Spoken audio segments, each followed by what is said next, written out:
మా అక్నూరు మురళి గారు ఉన్నారు. సార్ అన్నీ బాగానే ఉన్నాయి కానీ ప్రభుత్వ పాఠశాల అంటే 1వ తరగతి నుంచి చదువు చెప్తారు, నర్సరీ ఎల్కేజీ యూకేజీ ప్రైవేట్లో చదువుకున్నాక 1వ తరగతికి మన దగ్గరికి ఎందుకు వస్తారని ఆ సమస్య నాకు అర్థమైంది.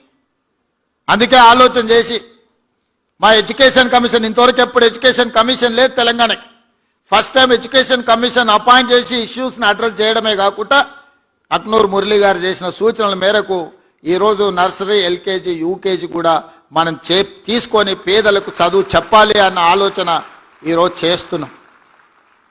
ఎందుకంటే ఈ 3 సంవత్సరాలు ప్రైవేట్ స్కూల్కి వెళ్ళిన పిల్లలు మళ్ళీ గవర్నమెంట్ స్కూల్కి రావాలి అని అంటే రాలేరు. పేదోళ్ళు కూలి పని చేయడానికి, ఉపాధి హామీ పనులు చేయడానికి సిద్ధపడి సంపాదించింది పిల్లల చదువుల కోసం ఖర్చు పెడుతున్నారు. పిల్లల చదువు పట్ల తల్లిదండ్రులకు శ్రద్ధ పెరిగింది.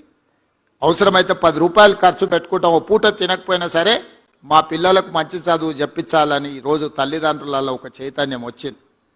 నేను అడుగుతున్నా ఈరోజు మా ఉపాధ్యాయులను, ఆ చదువు మనం చెప్పలేమా, ప్రైవేట్ స్కూళ్ళకి ఎందుకు పోవాలి వాళ్ళు పేదవాళ్ళని నేను అడుగుతున్నా. మన దగ్గర శక్తి లేదా, మన దగ్గర చిత్తశుద్ధి లేదా?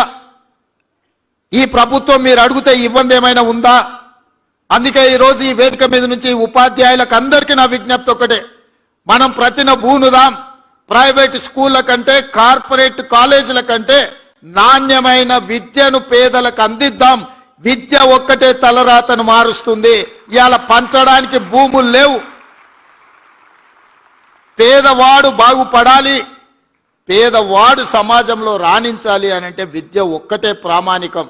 ఇవాళ సిలికాన్ వ్యాలీని మన వాళ్ళు శాసిస్తున్నారంటే ఇంజనీరింగ్ గ్రాడ్యుయేట్స్ మన దగ్గర చదువుకున్నందుకే సిలికాన్ వ్యాలీని మనం ఈరోజు శాసిస్తున్నాం.